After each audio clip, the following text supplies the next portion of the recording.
वाह भाई वाह। आदरणीय ओपी भैया के चैनल पर एक बिरहा वीर रस का हम सुनावे जाती ऐतिहासिक बिरहा बा। हमें आशा नहीं पूर्ण विश्वास है कि आप लोग को पसंद आएगा ये बिरहा। चला मास्टर साहब।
भैया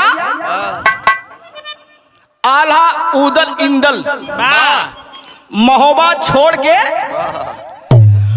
कौनो कारण बस कन्नौज में रहत रहलन, महोबा छोड़ देले रहलन। मास्टर साहब एक तर्ज लगल।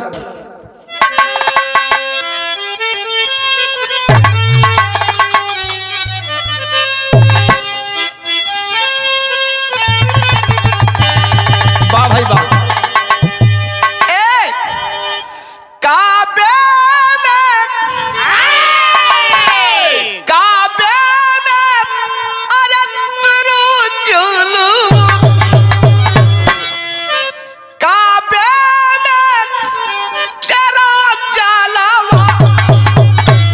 काशी में नजर है,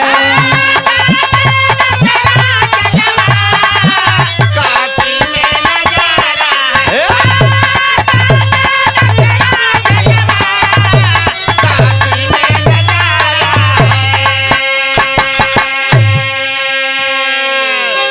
बड़ा ही तर्ज गोया लोग गावत हो, हम काय के फेटी। गाना का भाव सुना।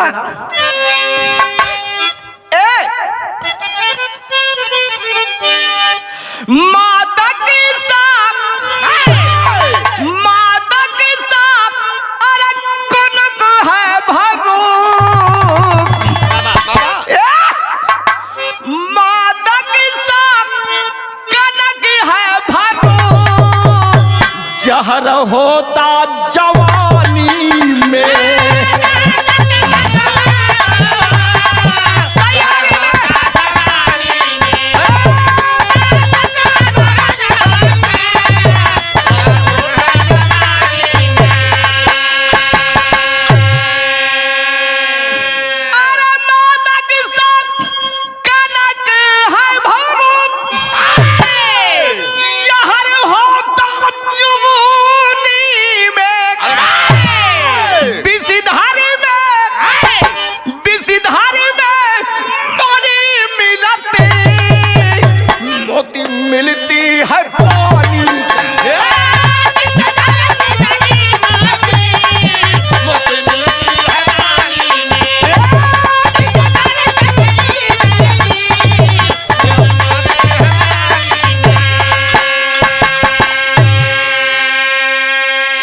अच्छा तो गुलाब भैया 12 महीना में 2 महीना बड़ा खतरनाक होला।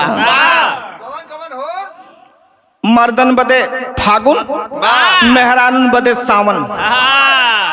गौर करें मेरे दोस्तों, एक दिन सोनवा अपने सास देवला से कहत ही कि ए माई आय हो मैया, एक माई छूटले तो एक माई मिले। हमार धर्म कमाई हऊ, ससुराल में है तो तहू हमार मैया हऊ, हमके आज्ञा दे दे तू तो अपने ही बगिया में खूब झलुआ झूल ले तो हो। देवला कहली आल्हा उदल का माई कहली कि ये बचवा ये कौन बड़ी बात है। डोरी लेला पटरा लेला आ जब बगिया में खूब झलुआ झूलला, काहे के डेराए के हमसे बतियावत हो। गौर करे मेरे दोस्तों, जौहरी में डोरी लेली सोना, पटरा लेली, अब बगिया में झलुआ झूलक कैसे जाते हो।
सावन का महीना, पुरुआ झुरझुर झुरझुर हवा बहुत बार, रिमझिम पानी बरसत बा, डाली पर झूला डोरी पटरा झूला झूलत बा सोना।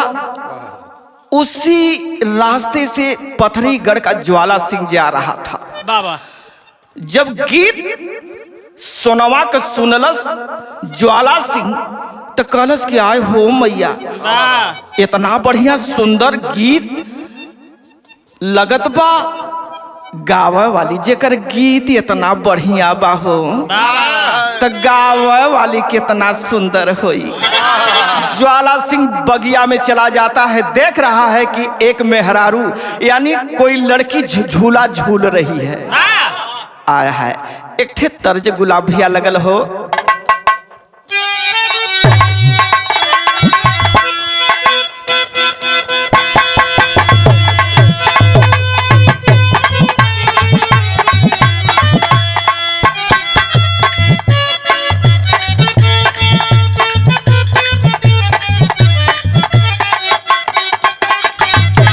बहुत ही अच्छे।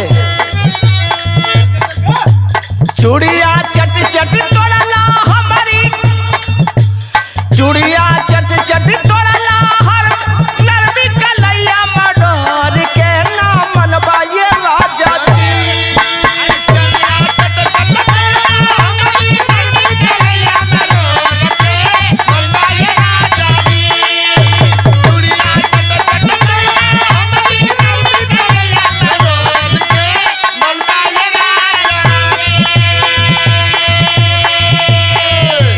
चूड़िया चट चट तोड़ला हमारी, अरे नरमी कलैया मडोर के नाम मनबा ये राजा जी।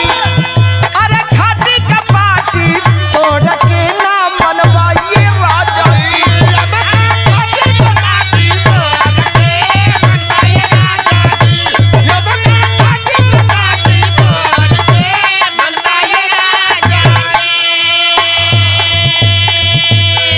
भाव बा कवि जी भाव का लिखलन। सावन सुहावन मन भावन, सावन सुहावन मन भावन, रिमझिम बरसे सवनवा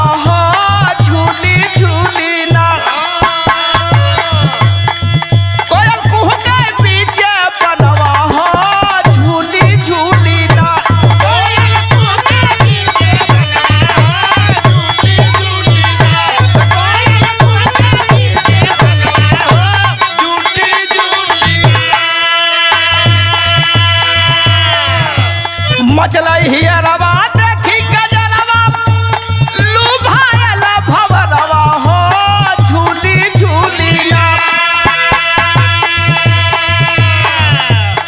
पहुँचा ज्वाला सिंह बजरवा हो झूली झूली ना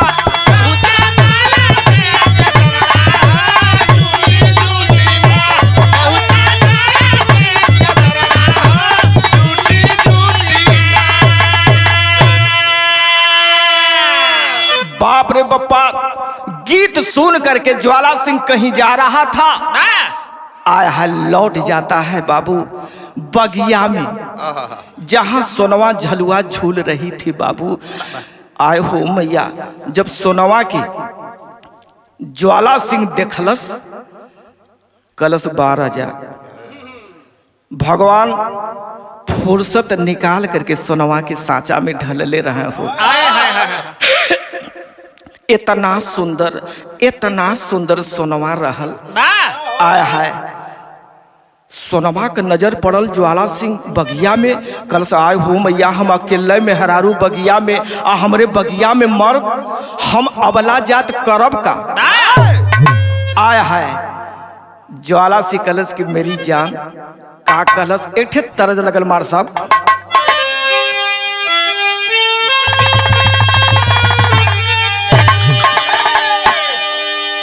सोनवा कहलस ज्वाला सिंह के कि ए बगिया में हमसे का प्यार करबा अरे चला तोहके घरे खियाईब पियाईब सेज लगाईब अब प्यार कयल जाई।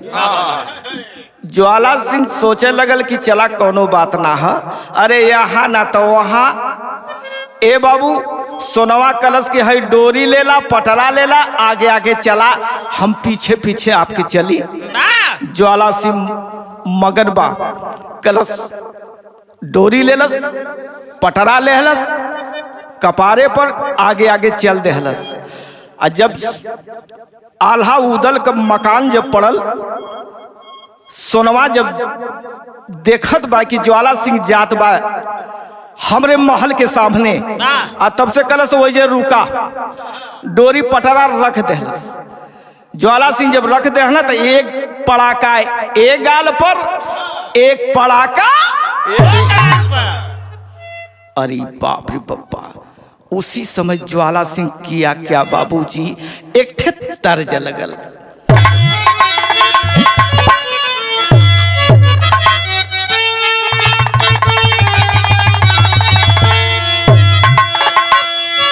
बार गुलाब है दून जाई और एकदम डिट्टो हमारे गुरुजी का हो।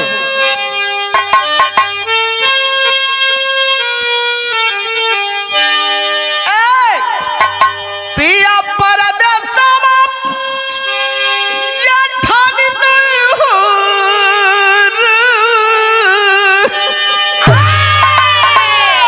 कम से कम बीरस गावत ही तो कम से कम गुरुजी के झलक आ जाए कितना हम परिचय दही हो और इतना काले पर जनता समझ जाई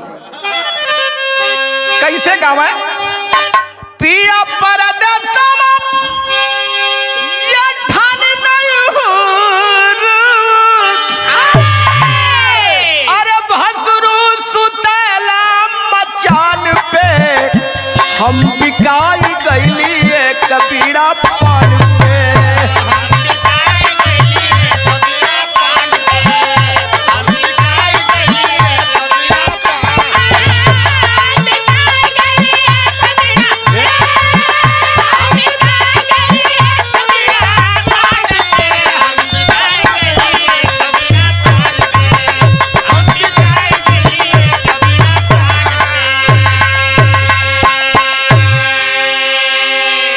इतना भारी अपमान ज्वाला सिंह वही प्रतिज्ञा करता कि ऐसो ना सन छत्री का बच्चा हूं इतना भारी अपमान तुम्हारे दरवाजे पर तेरे हाथों से मैं थप्पड़ खाया प्रतिज्ञा क्या करता है बाबू किया प्रतिज्ञा किया प्रतिज्ञा ज्वाला सिंह, अरे एक दिन दुल्हनिया बनाई के तोहर पथरी गढ़ रहबे देखाई के।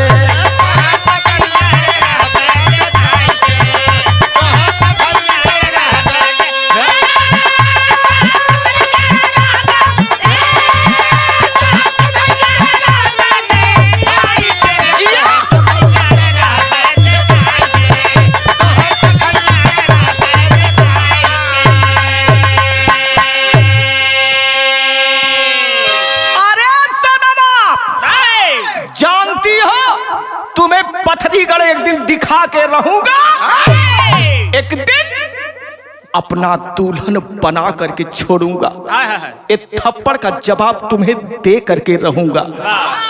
ए बाबू गयल कहा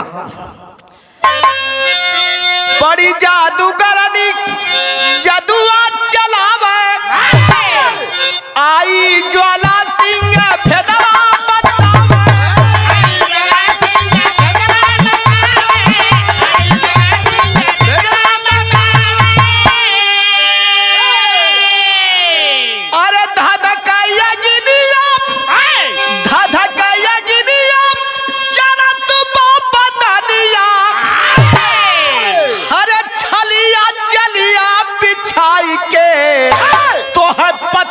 गढ़ रहबे देखाई के।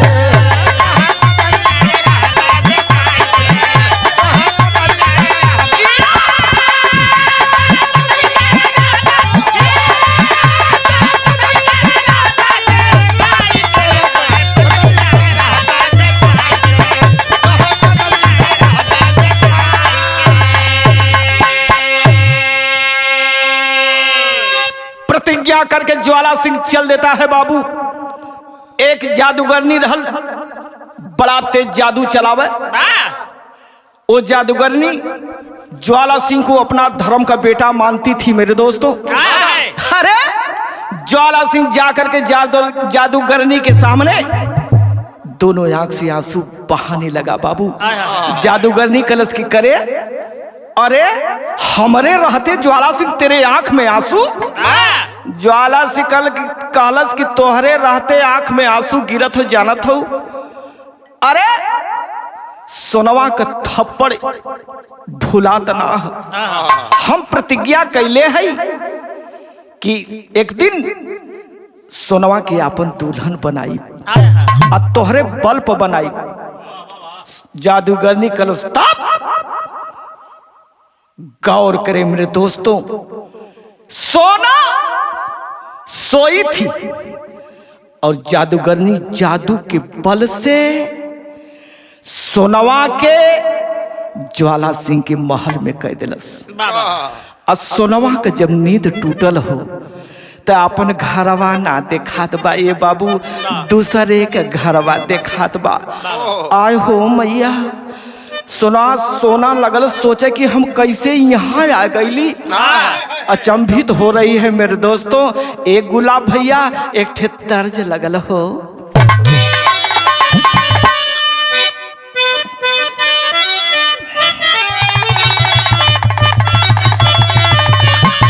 वाह तर्ज हुआ बाकी नथुनिया जो डाली गजब होई गवा, नथुनिया जो डाली गजब होई गवा।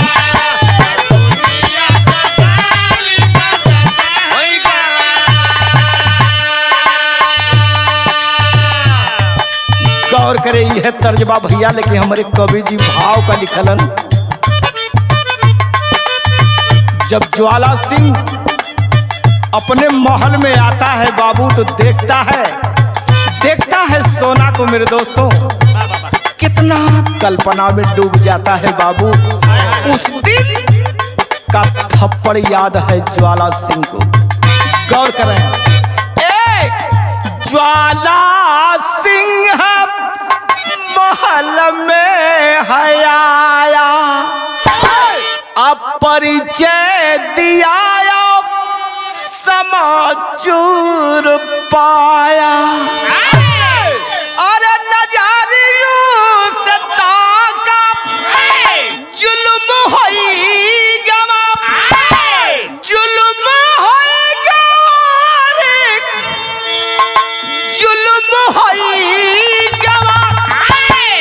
नजरिया से ताका जुल्म होई गवा नजरिया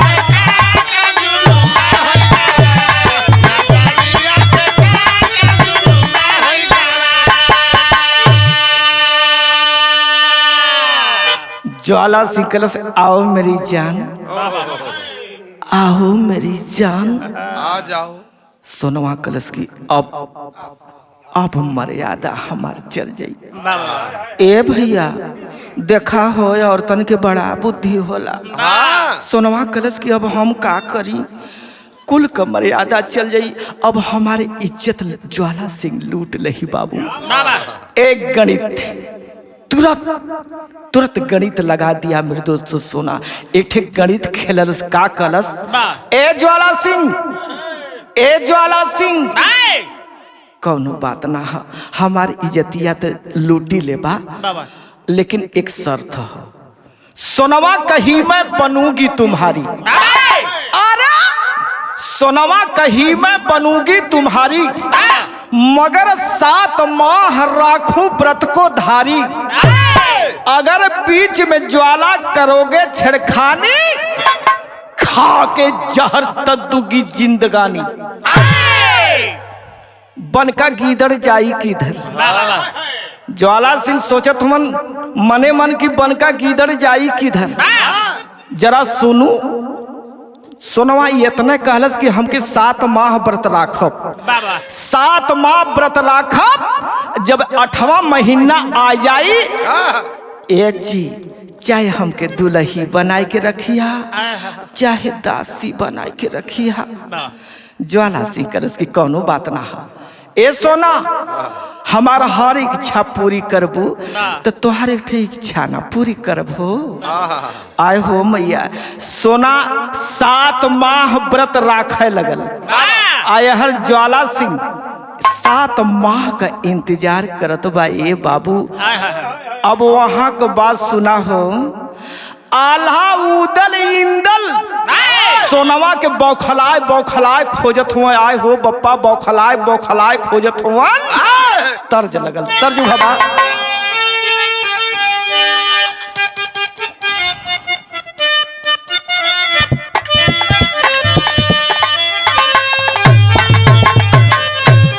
अरे सास मारे तनवा, अरे सास मारे तनवा, नदिया मारे तनवा, तनवा हई हो मारे ना।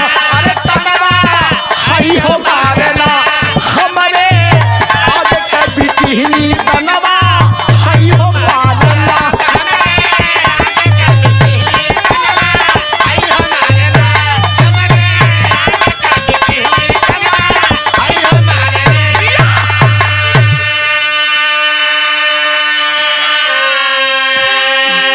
गौर करें मेरे दोस्तों, थोड़ा सा ध्यान दीजिएगा हमारे गीत पर।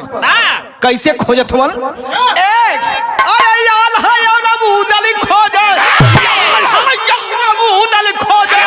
कहाँ गई लो सोनवा सपनवा, भैलू रानिया सपनवा, भैलू सोनवा भैल के सोनवा सपनवा, भैलू रानिया।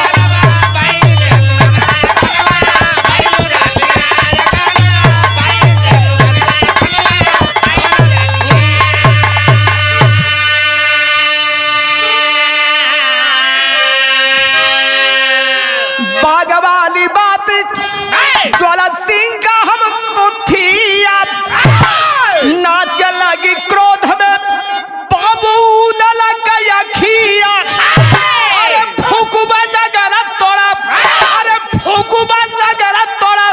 ज्वाला कैसे खिसनवा सपनवा, भैलू रानिया सपनवा, भैलू रानी तोड़ा बैल के गुमनवा सपनवा।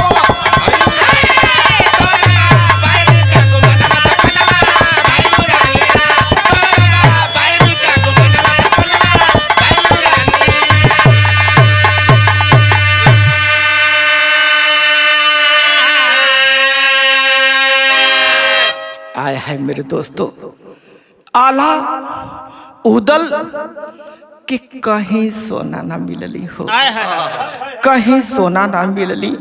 ए बाबू मंडी में पैसा से हर चीज मिल जाला, लेकिन आबरू ना बिकात, न आबरू खरीदाले।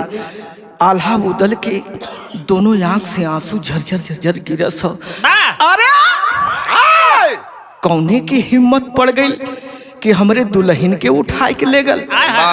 तेरी में भाव कवि जी लिखलन का,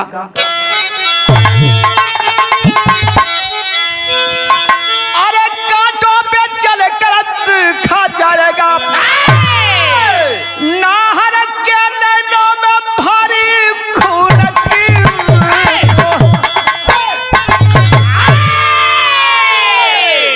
जा करके आल्हा अपने मतारी अपने माई देवला से पूछने की, करे माई तोरे मौजूदगी में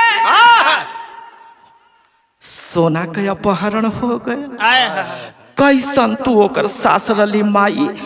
अरे मर्द तक कहीं बाहर काम करेला, घुमेला टहरेला, लेकिन घर का गार्जियन न हो। उस समय देवला माई के भी आंख से गिर गई हो। अपने बचवा आल्हा उदल के कहत कहीं, ए माँ देवल धर कलेजा बिल खाती, माँ देवल धर कलेजा बिल खाती, प्रथा झूला झूलन को मैंने पठाया। अरे व्यथित हो के आल्हा गिराते हैं आंसू, सोयाम दुनिया में पानी लुटाया। अयोध्या समान महोबा है छूटा, आय हाय मेरे दोस्तों, अयोध्या समान महोबा है छूटा। अरे बनवास में कोई सीता को लूटा, यहाँ सेना शक्ति जुटाऊं का कैसे, अरे सीता को अपने छोड़ाऊं का कैसे। गौर करें मेरे दोस्तों, बजेगी हमारी विजय की ही डंका, अरे बजेगी हमारी विजय का ही डंका, जला दूंगा मैं कोटिनो कोट लंका। माई एक तो महोबा छोड़ के कन्नौज में टूअरन्य दिन बितावत है जा। पुरुष बलि होत नहीं, समय होत बलवान। आज हमारी इतना समय खराब हो गई कि हमार मेहर रुए कोई हर के ले गए। उदल कहने की भैया चिंता तन को मत करा। गौर करें मेरे दोस्तों, पता अगर चल गया तो गर्दन रण में गर्दन काट ले, तब तक कहिया आल्हा उदल। गौर करें मेरे दोस्तों, कौन तर्जमा भैया,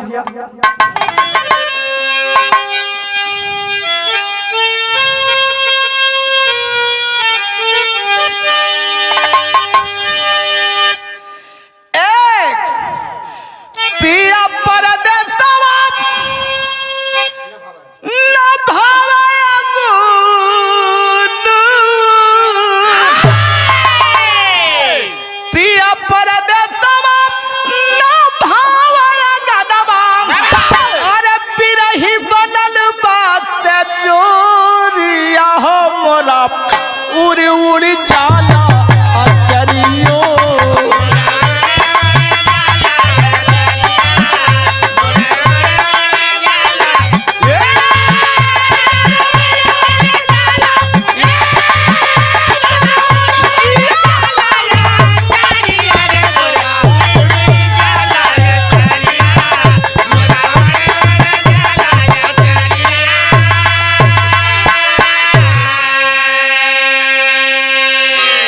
गौर करें मेरे दोस्तों, यही बीच में ज्वाला सिंह का पाती आई गई। आल्हा के पास मिल गई पाती। ज्वाला सिंह पतिया में लिखले रहल कि अरे आल्हा क्या बौखला बौखला करके खोज रहे हो यार, मर्द होता तेरे सोना को मैं लाया हूँ और उसे दुल्हन बना करके छोड़ूंगा। आहिरे बप्पा वहां तो शक रहल कि के ले गल। अब तो ये पता चल गल कि हमरे सोना के ज्वाला सिंह हरण कैले बा। लाल हो गई ने उदल मेरे दोस्तों। भैया से कहने के भैया जल्दी चला जल्दी चला। उस समय आल्हा की दोनों आंख से आंसू गिर गल की करे। एक तो महोबा छोड़ के कन्नौज में हई, कहां से सेना जुटाई। उदल कना चूड़ी पहिला, साया पहिला, साड़ी पहिला, हाँ यहाँ तक कि ब्लाउज भी पहिला। जाए के खाना बनावा। हम जाते, हम पता लगाए के आवत ही मेरे दोस्तों कैसे उदल चल देना हो।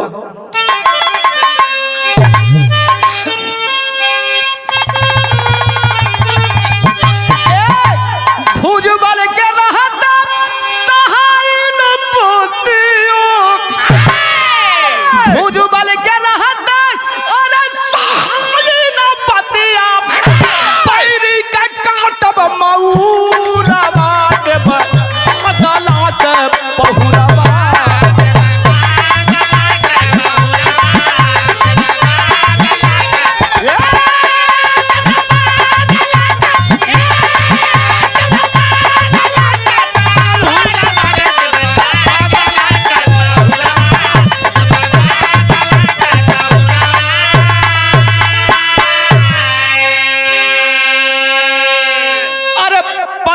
गढ़ के पास में आई घोड़ा खाड़ी बीच छिपाए,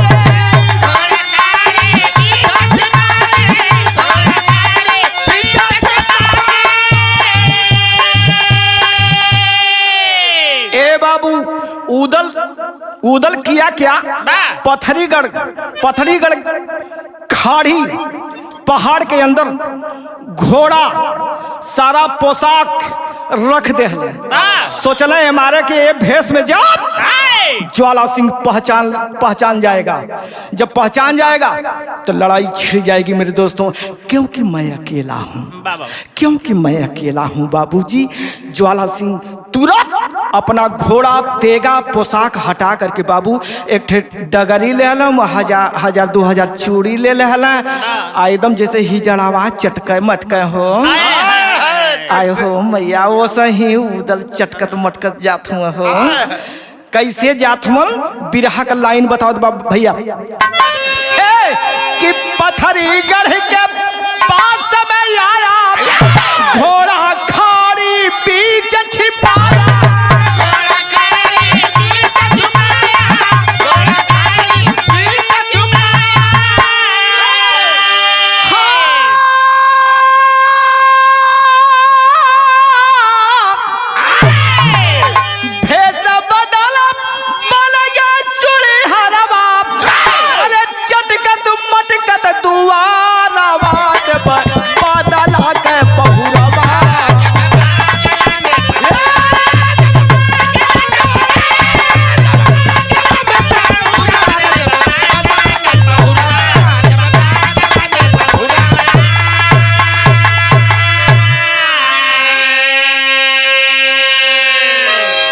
ए बाबू चटकत मटकत ज्वाला सिंह के गांव पहुंच गए। उदल गांव के पछिवा और हुआ तो मेहरार चूड़िया तो मेहरारू न पहरिया हो।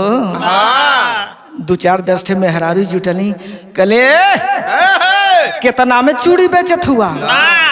आय हाय उदल कल की 1 रुपया का 45 गो, 46 गो, 47 गो। मेहरारू रे यार बड़ा सस्ता चूड़ी बेचत बा, बड़ा नीक लगत बा हो। 2-4 उनके तो पता लगावे के रहल कि केहर ज्वाला सिंह का मकान है, केहर हमार भौजी सोना है। अंदर तो ई गूंजत बा, अब बाहर से तो खूब मुस्कियात बड़े मेहरारू से चूड़ी पहनावत हूँ, पूछत हूँ अच्छा तो ये बहिन हो ज्वाला सिंह का केहर मकानवा पड़ला। अरे यार देख वही ज्वाला सिंह का मकान है, बिल्डिंग देखत हुआ ना, वही ज्वाला सिंह का मकान है। पता चल गल बाबू चटकत मटकत सोचना कि चटकत मटकब ना हिजड़नियन ऐठत चलब ना तो पोल खुल जाए, कोई तो चिन्ह जाए हमके। चटकत मटकत जात मन मार मेहरारू जुट गई नहीं हो तो पहपट लाइन में कवि जी भाव का लिखलन।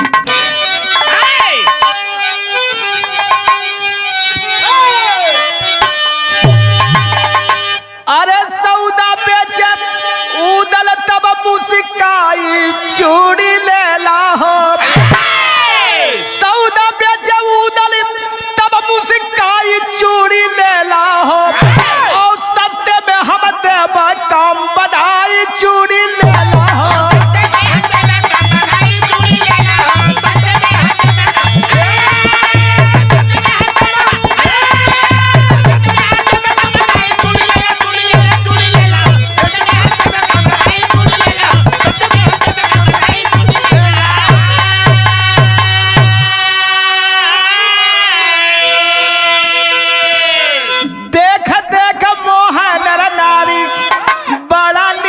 चूड़ी हारा हो और महल के आगे आकर उदल ने फिर बात पुकारा हो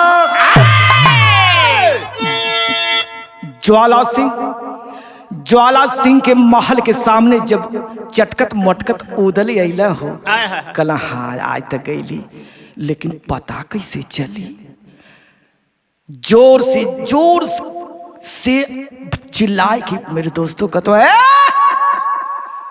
जेके चूड़ी पहने के हो खा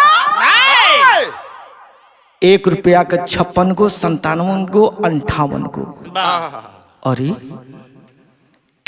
तीसरे तल्ले पर खिड़की से जब सोनवा झकलस बाबूजी आय हाय छल छल आई गली आंसू गौर करे मेरे दोस्तों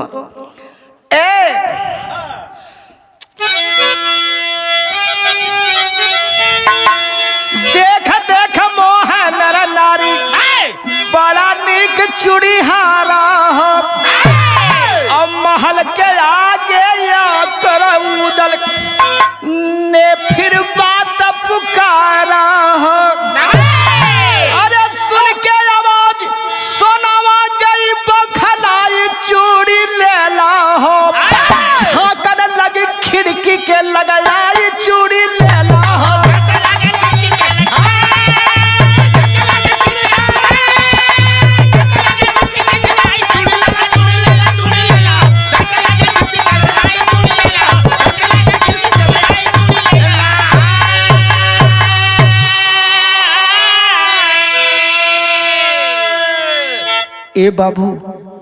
ए बाबू सोनवा सोचलस कि अगर जोर से हम बोलावत है तो घर के सदस्य सुन जाई हैं अब हम का करी झांकत बा खिड़की के लगे से पहचान गल कि बबुआ हमारे उदल हुआ ए बाबू आ तब से हथवा खिड़किया में से निकाल के बाबू ऐसा ही बुलाओ थी तब से बाबू उदल का नजर पड़ गई एक औरत तीसरे तल्ले से मुझको बुला रही है समझ गया इशारा उदल मेरे दोस्तों जब सोनवा के पास पहुंचना ए बाबू सोनवा के सामने जब उदल भैला हो एक करुण भाव आ गल मेरे दोस्तों झरझर झरझर आंसू गिरत था एक ठे तरज आ गल गुलाब भैया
ए बाबू बन का पतई झड़े लगल हो 7वां महीना था 8वें महीने में ज्वाला सिंह सोनवा को दुल्हन बना लेगा बाबू 7वें महीने में 7 दिन केवल बाकी था यह सोच के सोना रो रो के उदल से कहल से एक गुलाब भैया कैसे कहत बा।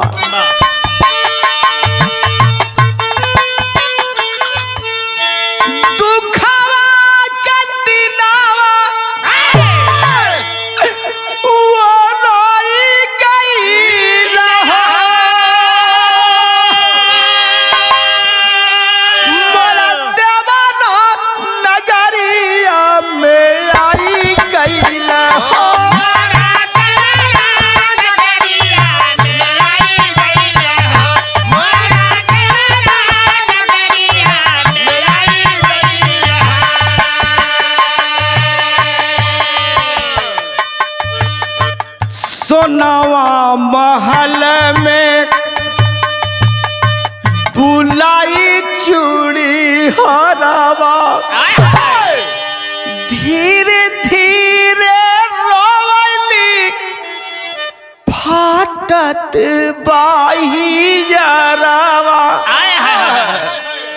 बबुआ बबुआ ए उदल आज भौजी का पता लगावा अइलाहन, आज अइलाहन तो सोना 7वां महीना है, 7 दिन बाकी बा।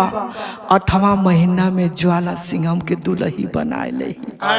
आहिरी पप्पा इतना सुनते बाबू कांपे लगलन, उदल हो बाबू गुस्सा में कांपे लगलन।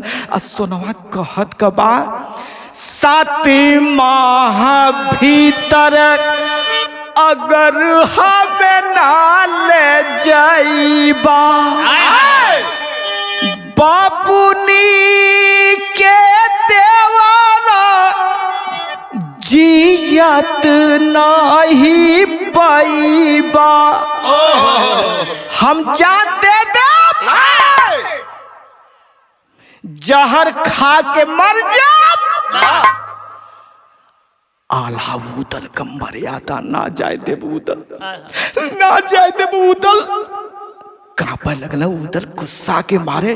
कहना भौजी चिंता मत करा, 7 दिन हो न बाकी, कैसे हो बिरस दे के धीरा जाऊ उदल पढ़ाई गइल हो मोरा तिबुरु नगरिया में आई गइल हो।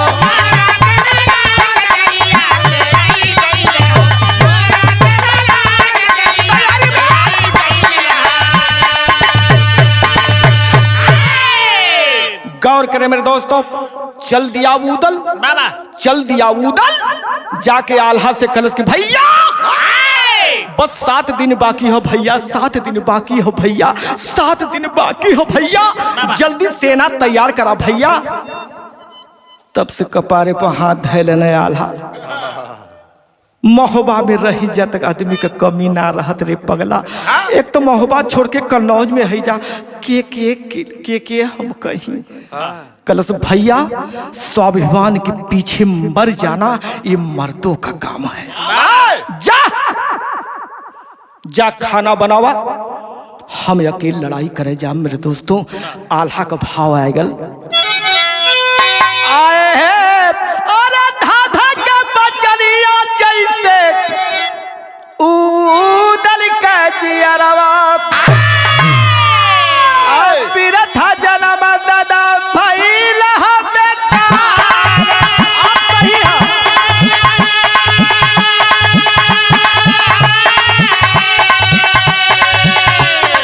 मदद वाला भी फटकार आल्हा के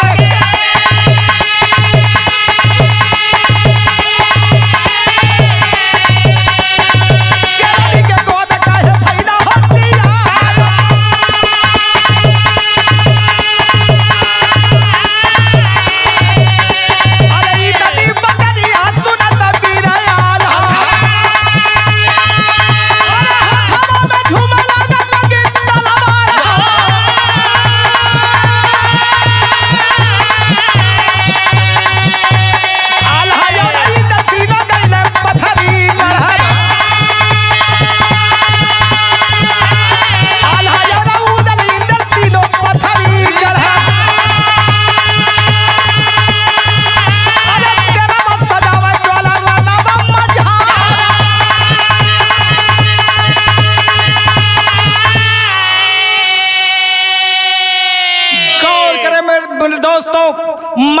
कहता मेरा इतिहास बताता है मेरे दोस्तों, गौर करें मेरे दोस्तों।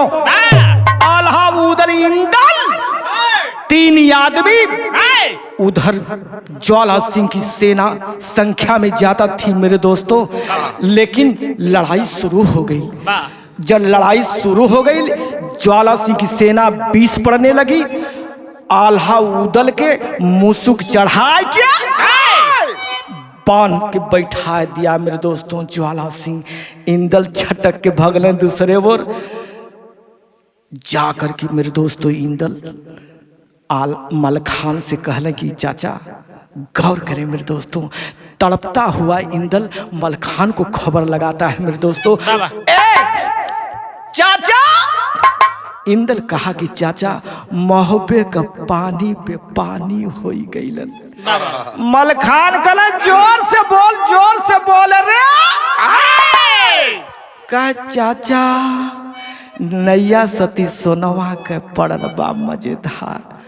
अरे बाप रे पप्पा, नैया सती सोनवा के पड़ल बा मझधार। इतना सुनते मलखान के आग लग गई मेरे दोस्तों, खाटी बीर से आग गई। कैसे कि मोहब्बे का पानी हो ही गई, मोहब्बे का पानी हो ही गई। नैया सती सोना के पड़ल बा मझधार। इतनी बचनी आता मलखान चलला, हाथ में झूमे लागल नहीं तलवा।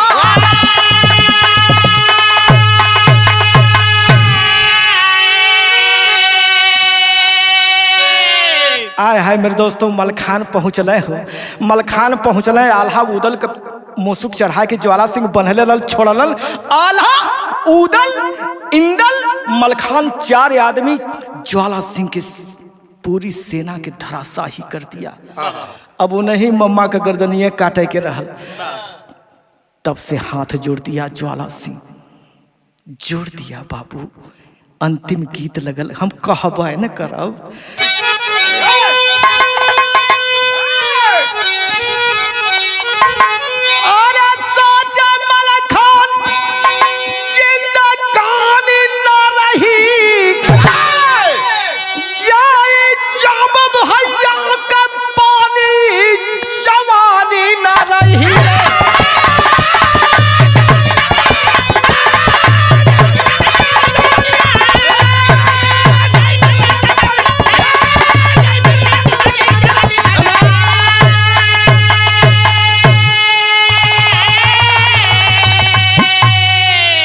गौर करें मेरे दोस्तों, अंत में लाचार हो करके सोनवा को बहन मान करके बाबू विदा कर दिया।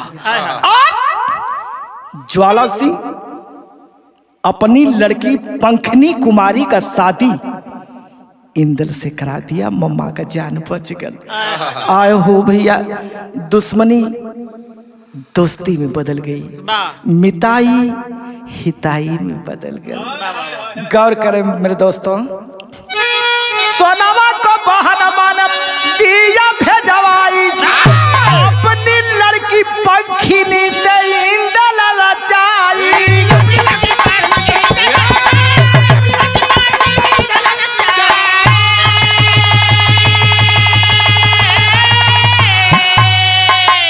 वही जे बड़ी धूमधाम से इंदल और पंखनी के शादी हो गई मेरे दोस्तों।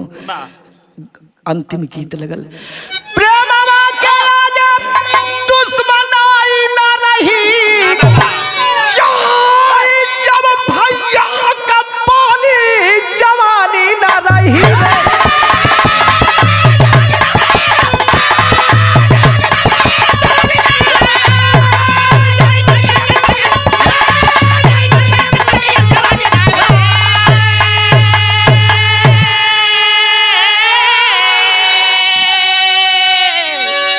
अंतिम लाइन में गायक और कवि का परिचय है मेरे दोस्तों। गुरु बिहारी, गुरु गणेश, गुरु